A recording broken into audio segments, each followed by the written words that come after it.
Galería de personajes del Oriente Antiguo. Tema 22. Antíoco IV Epífanes. Buenos días, buenas tardes, buenas noches, según corresponda. Aquí es por la tarde y estoy grabando en sábado porque no quiero que, como las últimas semanas, siempre me coja el toro y tenga que correr luego el martes. Y es que pasa una cosa, tengo que arreglarlo, pero es que la carga de los vídeos tarda muchísimo rato. Pero bueno, vamos ahí a lo que vamos, que es a hablar de Antíoco IV Epífanes. Bueno, la verdad es que en estos temas ya que van avanzando, el personaje es casi un pretexto para hablar de la época. Porque además son personajes de los que tampoco tenemos una información excesivamente grande. De todas maneras, de este personaje sí que podemos decir cosas. Vamos a empezar hablando un poquillo del Imperio Seleucida.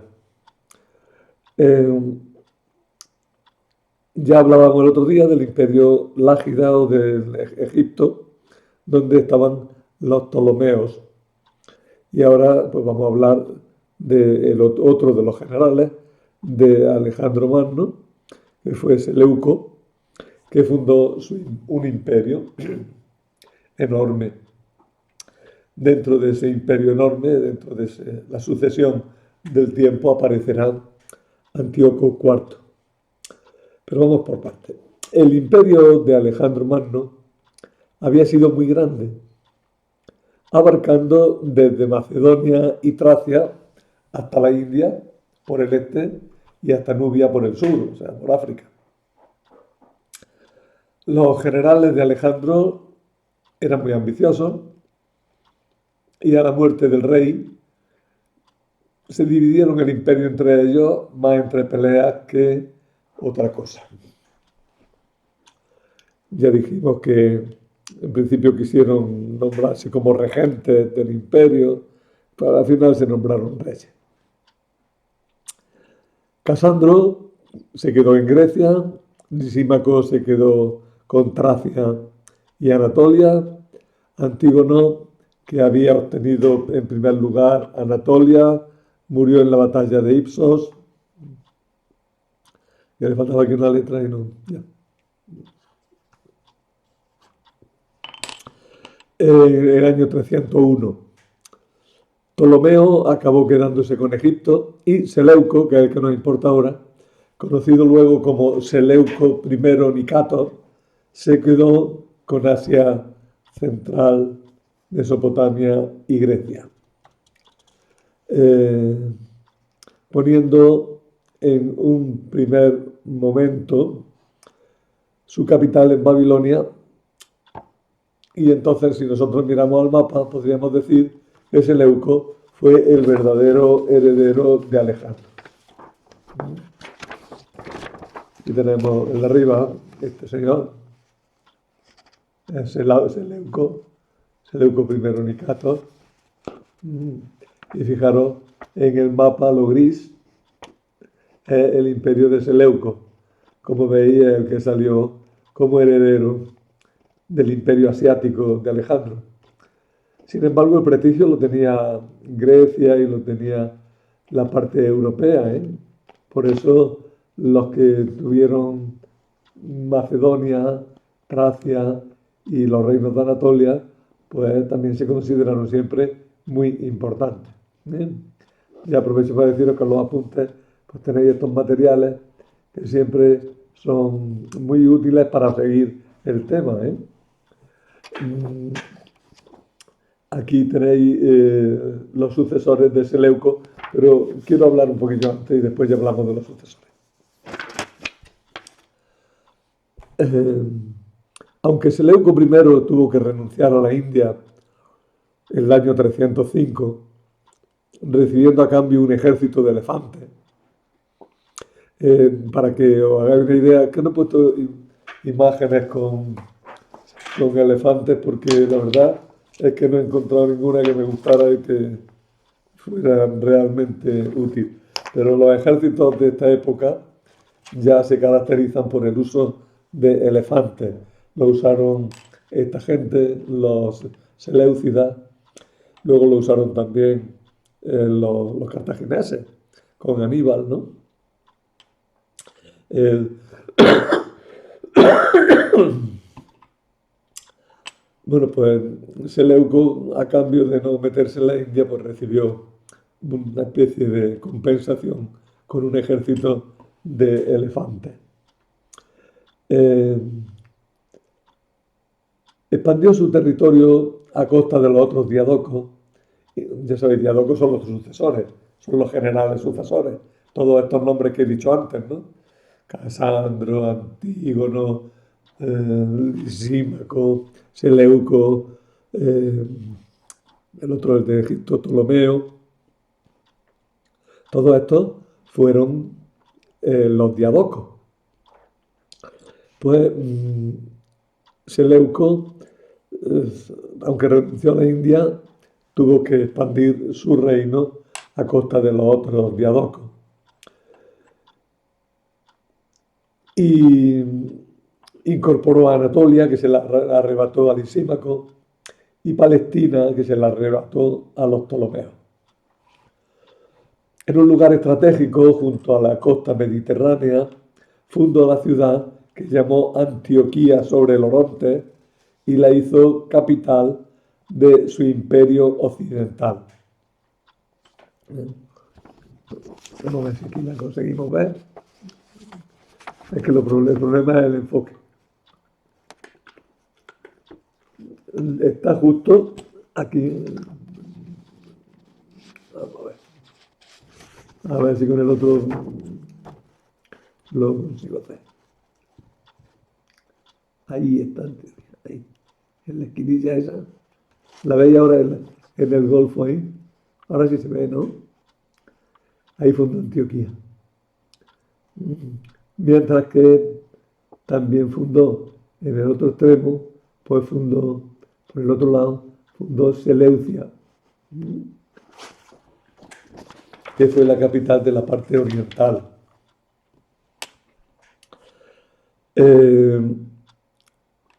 Esa Seleucia está sobre el río Tigris, para que fuera la capital de la parte oriental.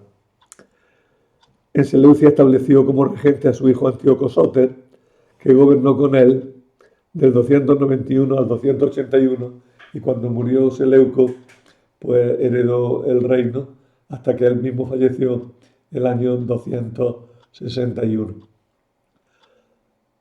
El imperio seleucida funcionó bien durante un siglo, hasta que la expansión de Roma por el oriente del Mediterráneo acabó por destruirlo. El último rey verdaderamente fuerte fue Antíoco III, que sin embargo fue derrotado por los romanos en la batalla de Magnesia el año 900.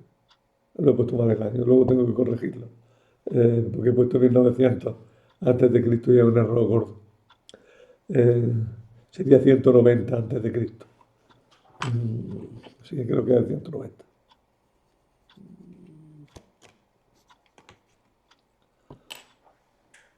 La firma de la paz en Apamea le hizo perder a Antíoco III los territorios de Anatolia. Y luego el reino fue decayendo entre las guerras con los partos, las feroces luchas intestinas, como se puede ver en el esquema genealógico de los reyes de esta dinastía, hasta que el año 64 a.C., el general romano Pompeyo acabó definitivamente con el reino. Es que tengo muchos errores, perdonadme. El general romano Pompeyo acabó definitivamente con el reino al crear la provincia romana de Siria. Bueno, eso sería así rápidamente un poco lo relativo al imperio de los seleucidas. Ahora sí os muestro el cuadro. Veis que todo empieza con Seleuco Nicator, que es el que tiene arriba puesta la chichonera esa. Y luego le sucedió su hijo Antíoco Sóter, que fue con él corregente. Luego vino Seleuco Calínico y a este le sucedieron primero Seleuco Cerauno y luego Antíoco el Grande, que como hemos dicho fue el último gran rey seleucida. Porque ya Antíoco perdió la guerra contra los romanos. Tuvo que pagar un tributo muy grande, renunciar a muchas actividades y además tuvo que mandar a su hijo Antíoco Epífanes como rey a Roma. Como veis, Antíoco, ahí he puesto, Antíoco III era hermano y sucesor de Seleuco III. Fue protector del arte, en las letras, fue ambicioso, predispuesto a planes de gran alcance, infatigable caudillo, sagaz diplomático. Consiguió salvar el reino seleucida al máximo esplendor. Acarició el sueño de reconstruir en Asia el imperio de Alejandro. Chocó, no obstante, con la potencia de Roma, que estaba en ascenso.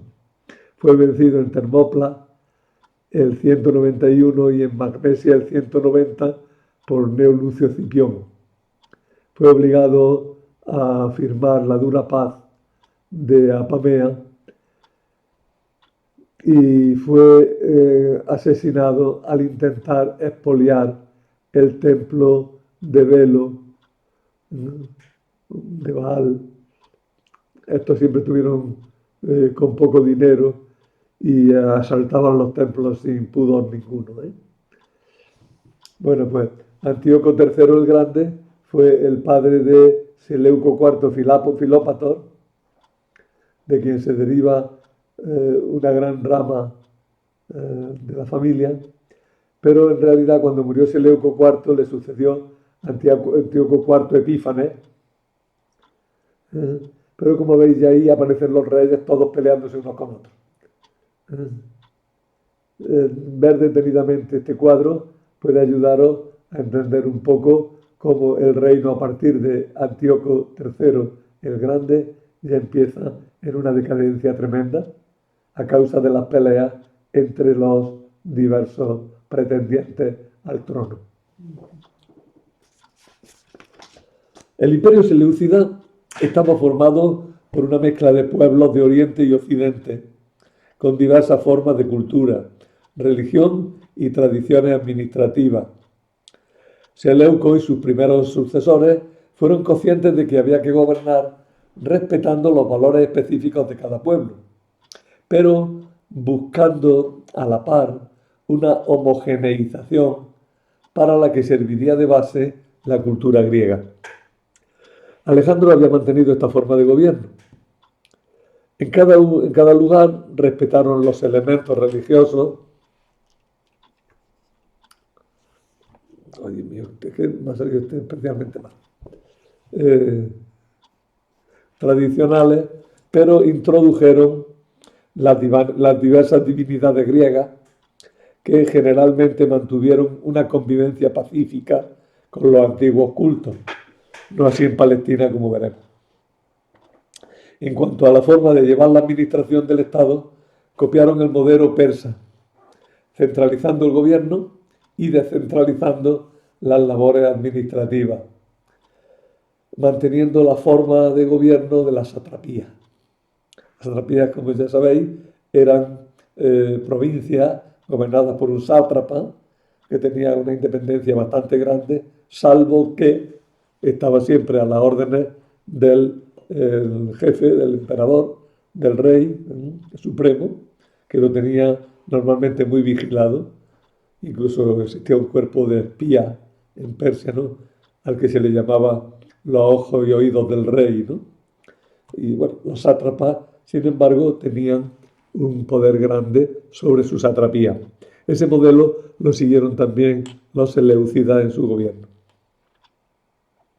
El rey era el jefe supremo y se le veneraba como una divinidad.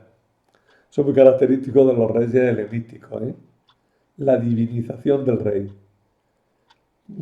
que será una característica que hereden luego los emperadores romanos. Es la divinización del poder. El rey se considera alguien divino y sus mismos títulos lo manifiestan, ¿no? Por ejemplo, Epífanes, que es el que nos interesa ahora, es Dios manifestado, ¿no?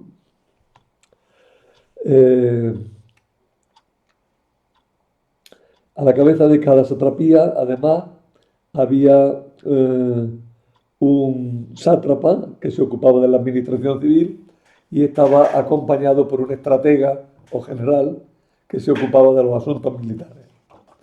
El sátrapa no controlaba al ejército y el general no disponía de fondos para sobornar a un ejército para que le respaldara una usurpación de poder. Había un equilibrio ahí de poderes entre los que gobernaban para que no se sublevaran contra el rey. No lo consiguieron porque las sublevaciones fueron continuas. A pesar de todo, algunas regiones como Armenia y Capadocia se rebelaron y se separaron del imperio. Arsaces, de la tribu de los parnos de Partia, se rebeló, se separó del imperio en el año 247 a.C. y se proclamó rey de Partia. Así dio origen al núcleo de lo que más adelante sería el imperio parto,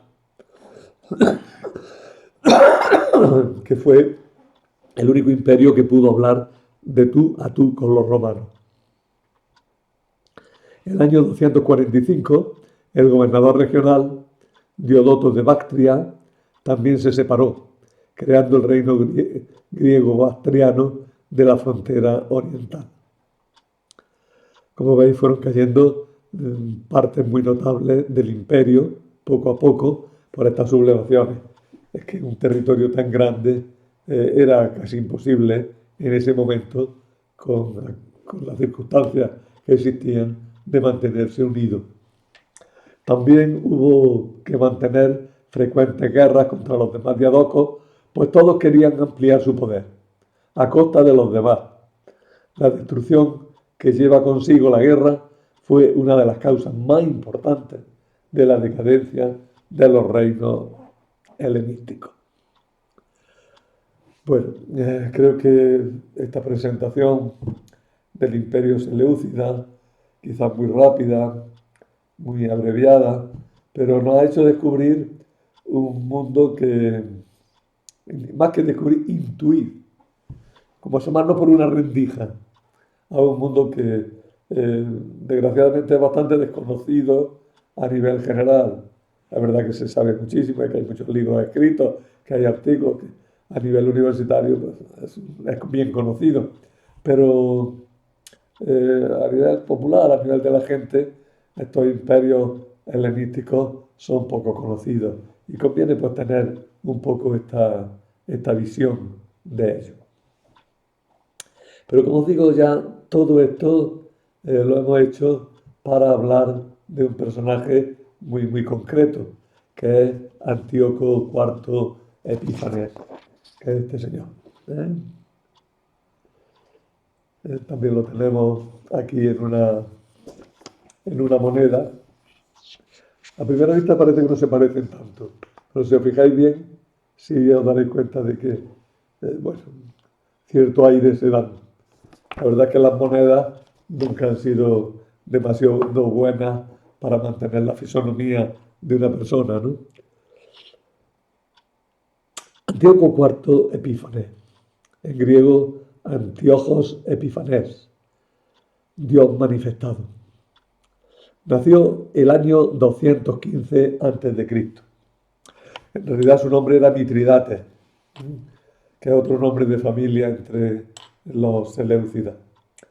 Pero cuando llegó al trono, o cuando se murió un hermano suyo, que se llamaba también Antíoco, entonces parece que se cambió el nombre. Y luego se le añadieron los títulos de Epífanes y Nicéforo. Epífanes, Dios manifestado, y Nicéforo portador de la victoria.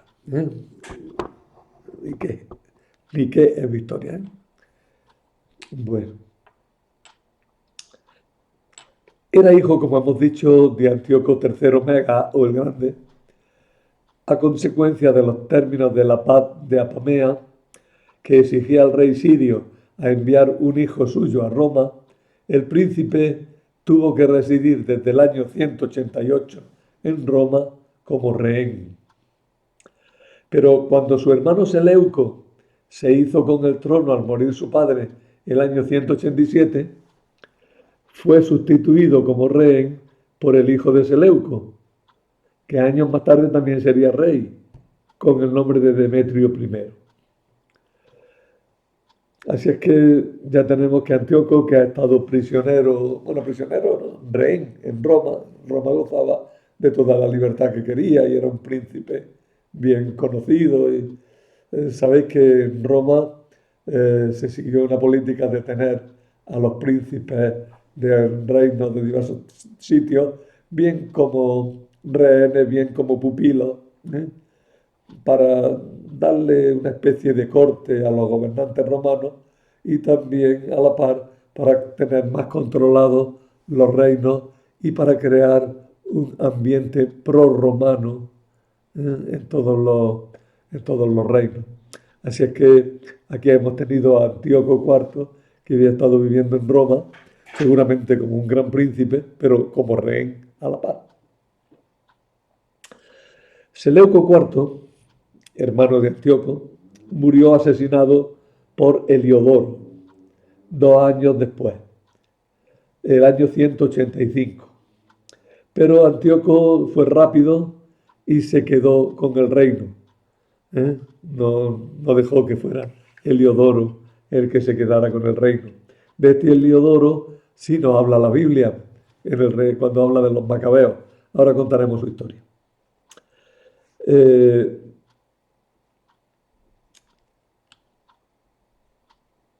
Antíoco se quedó, con el trono en contra de los derechos de su sobrino Demetrio, que, como he dicho antes, llegó a rey, pero después de que hubiera varios reyes distintos en Siria.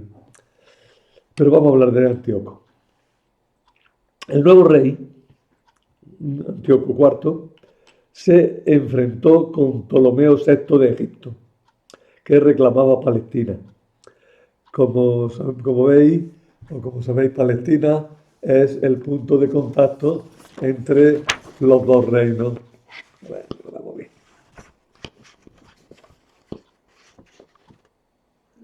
bien. Aquí en este mapa lo tengo puesto como perteneciente a Egipto, pero los sirios y los egipcios estuvieron en disputa continua por controlar Palestina, que es el punto de contacto entre Egipto y Siria.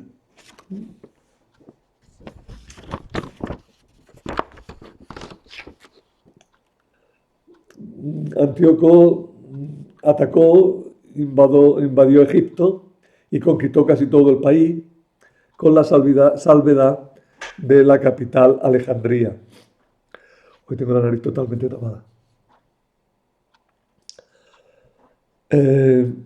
Llegó a capturar al rey, pero para no alarmar a Roma, decidió reponerlo en el trono. Fijaros, aquí ya Roma ya actúa como árbitro y ellos se pelean, pero tienen que tener siempre un ojo puesto en lo que quiere Roma, porque al final va a ser la decisiva. Entonces, cuando Antíoco conquista prácticamente todo Egipto, incluso captura al rey, se da cuenta de que ha llegado demasiado lejos, que los romanos no se lo van a tolerar, y entonces, pues, libera al rey, lo pone en el trono. Sin embargo, los alejandrinos habían elegido a un hermano suyo, Ptolomeo VIII Euergetes, como rey. Y cuando se marchó Antíoco, los dos Ptolomeos decidieron reinar conjuntamente. Antíoco tuvo que volver otra vez para Egipto y el año 168 antes conquistó Chipre con su flota. Chipre parece que está más cerca de Anatolia que de Egipto, pero Chipre estaba siempre en el área de poder de Egipto. Eh, Cuando Antíoco conquistó Chipre eh, y volvió otra vez a Egipto, se encontró con un romano llamado Cayo Pompilio Lenas, que le instó a abandonar Egipto y Chipre. Los romanos no querían tener un enemigo tan poderoso. Y le dijo, tienes que irte de Egipto y de Chipre. Antíoco le dijo, bueno, tengo yo que consultarlo con mi consejo de gobierno. Y dicen que el romano trazó un círculo con su bastón alrededor del rey y le dijo, antes de salir de este círculo, tienes que haber decidido el marcharte. Antíoco se dio cuenta de que si pasaba el círculo, pues era la guerra, y entonces aceptó las condiciones de Roma, abandonó Egipto y abandonó Chipre. Hay muchos cuadros, está muy representado este tema. Este tema, a ver si acertamos. Aquí tenemos a ver si lo acierto. Ahora está enfocado. Si veis, Antíoco está ahí con su casco, con su clámide roja, mientras que el romano viste de azul, con una capa blanca y solemne, tiene un bastón y ha trazado un círculo en torno al rey, diciéndole, antes de salir de este círculo, tienes que haber abandonado ya el país. O bueno, haber decidido abandonar el país, claro. Y Antíoco tuvo que ceder, no tuvo otro remedio, porque sabía que si no era la guerra y no tenía fuerza para luchar contra los romanos. Y ahora entramos en un tema que es mucho más conocido y que para nosotros también es de alguna manera quizá un poco más interesante. Y es los problemas que tuvo Antíoco o que creó Antíoco con los judíos. El año 168, en la provincia seleucida de Judea, se estaba gestando un grave conflicto entre los judíos conservadores que querían mantener su herencia cultural y religiosa y los judíos helenizados que habían adoptado las costumbres griegas. Es un momento de gran peligro para el judaísmo.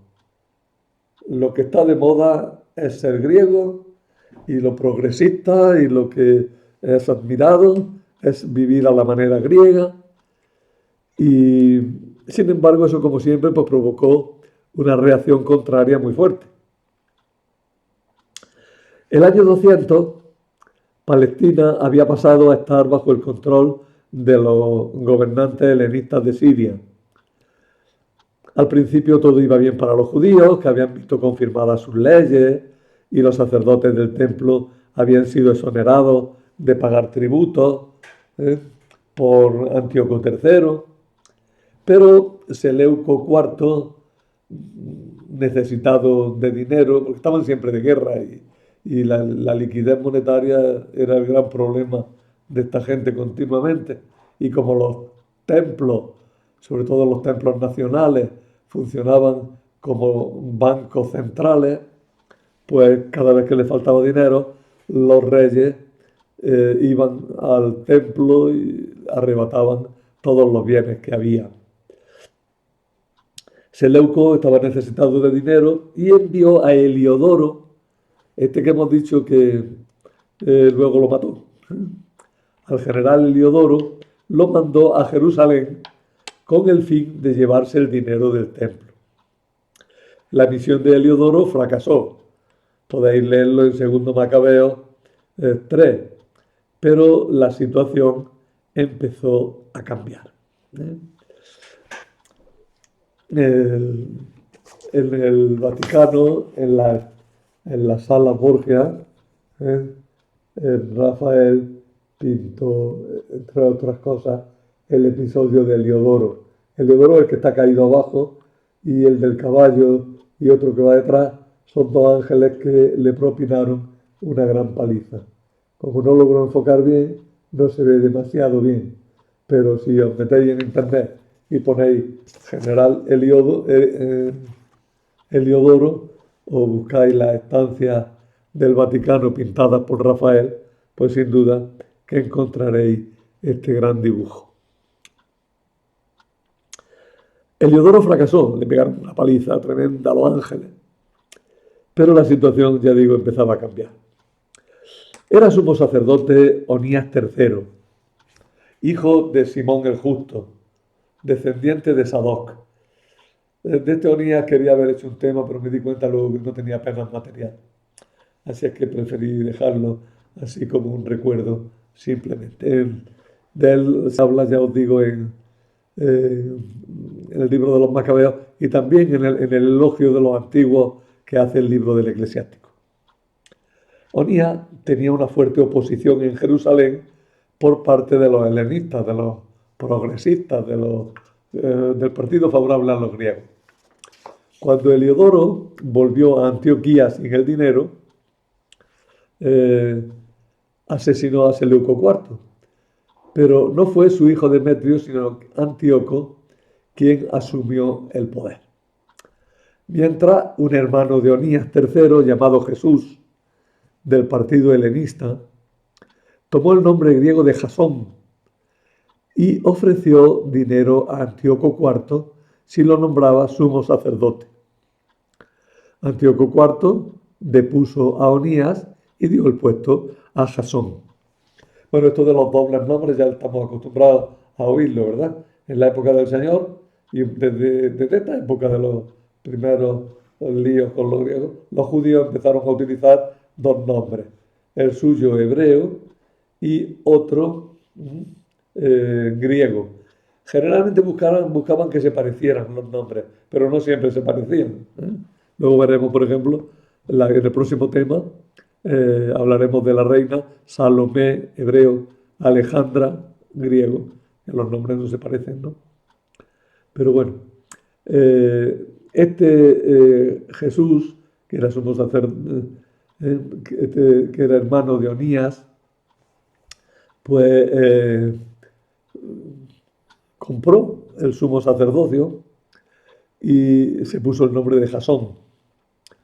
Jasón se esforzó en helenizar Jerusalén, es decir, quiso hacer de Jerusalén una ciudad griega, pero bien griega, por todas partes, ¿no? Consiguió que la ciudad tuviera estatuto de poligriega, que sus habitantes fueran considerados antioquenos, construyó un gimnasio. El gimnasio era siempre una de las características fundamentales que tenía que tener una ciudad griega. En el gimnasio se practicaban los deportes, los deportes olímpicos. Bueno, los olímpicos son los de Olimpia.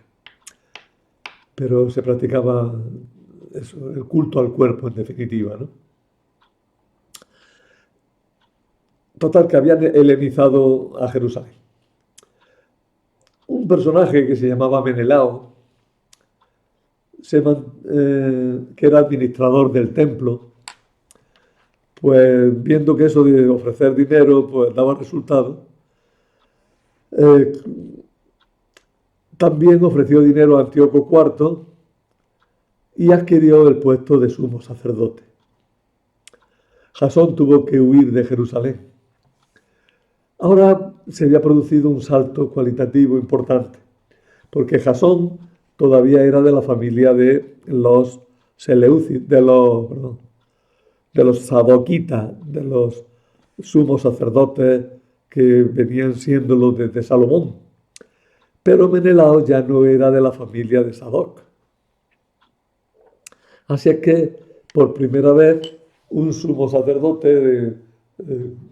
tenemos un sumo sacerdote de otra familia que no es la de Sadoc. Menelao se mantuvo en el poder con toda clase de crímenes y asesinatos. Hizo asesinar a Onías III, que se había refugiado en Dafne, mandó sicarios que lo mataran, entregó dinero del templo a Antíoco IV, colaboró en la reforma helenística de Palestina que había emprendido el rey.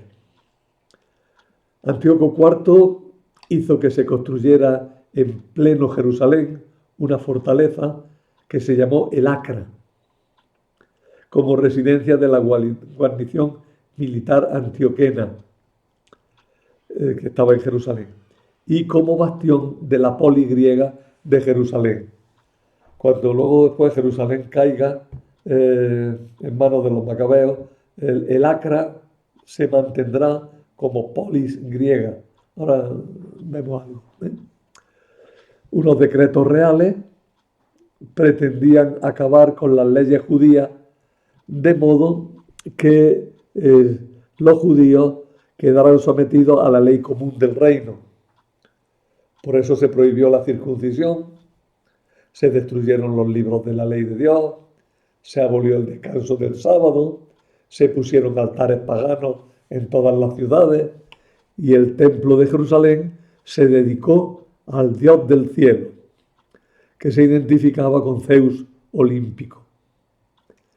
Era lo que el libro de Daniel llama la abominación de la desolación, o mejor traducido, la abominación desoladora. Los decretos del rey obviamente encontraron una fuerte resistencia, primero pasiva.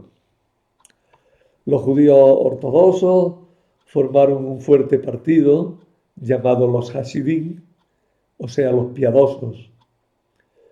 Pero hubo persecución, hubo martirios de judíos que prefirieron morir antes que violar las leyes de Israel.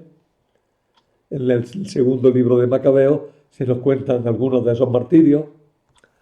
Y finalmente estalló la rebelión abierta.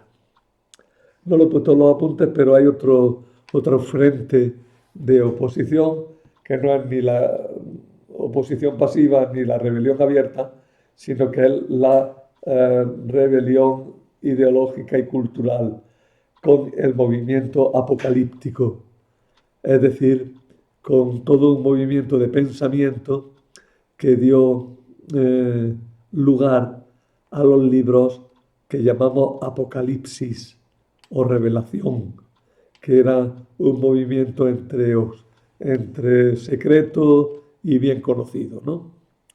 El movimiento apocalíptico. Es decir, hay un triple frente de lucha contra los griegos. En un primer lugar tenemos una resistencia pasiva con los mártires. Pues me matas, pero no hago lo que quieres. Una resistencia violenta activa que estalla con los macabeos y una resistencia literaria, cultural, de pensamiento que dio como fruto los libros llamados Apocalipsis. Hay todo un movimiento de libros apocalípticos.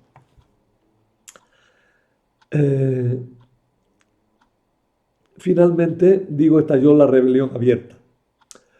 Con ocasión de un sacrificio público, un personaje llamado Matatías, que era sacerdote de Jerusalén, pero vivía en Modín, cerca de Jerusalén, mató a un judío que ofrecía sacrificios a los dioses paganos y al funcionario real que presidía la ceremonia. Luego, con sus hijos, organizó un ejército que comenzó a hostigar a quienes se sometían a los decretos del rey. Y a ellos se les sumaron un gran número de los Hasidim. Por tanto, tenemos una auténtica guerra interna en Palestina, en la cual un grupo organiza unas guerrillas que van por los pueblos, teniendo a todo el mundo tremendamente nervioso. Poco a poco se va formando un verdadero ejército y va cambiando ya de una mera guerra de guerrillas a una rebelión seria. No es que las guerrillas no sean serias, sino una más regular, ¿no? A una rebelión más regular. Las acciones de los sublevados en estos primeros tiempos consistían en llegar a los pueblos, derribar los altares paganos, imponer la circuncisión a los que no estaban circuncidados y eliminar a los judíos del partido helenista. Fue un movimiento nacionalista como todos los movimientos nacionalistas. Matatías murió pronto y le sucedió en el mando su hijo Judas, que fue apodado Macabeo. Este apodo sirve para designar también a sus hermanos. Sin embargo, el nombre de familia es Asmoneos. Pero los primeros les llamamos los Macabeos por el mote de Judas. Los comienzos de la actuación de Judas no pudieron ser más victoriosos. Venció al general Apolonio, que era gobernador de Samaria, con cuya espada se quedó para siempre. Este detalle de la espada es curioso, aparece en muchos personajes. En la espada de Apolonio, que fue la espada de Judas. Lo mismo que la espada de Goliat fue la espada de David, ¿verdad? Tantos generales que tuvieron espadas famosas.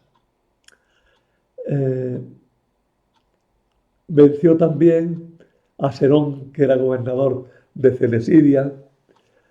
Venció a Gorgias y a Nicanor, generales enviados por el rey. Los venció en Emaús. Y finalmente venció a Lisias, hombre de confianza del rey Antíoco IV, en Bet-sur.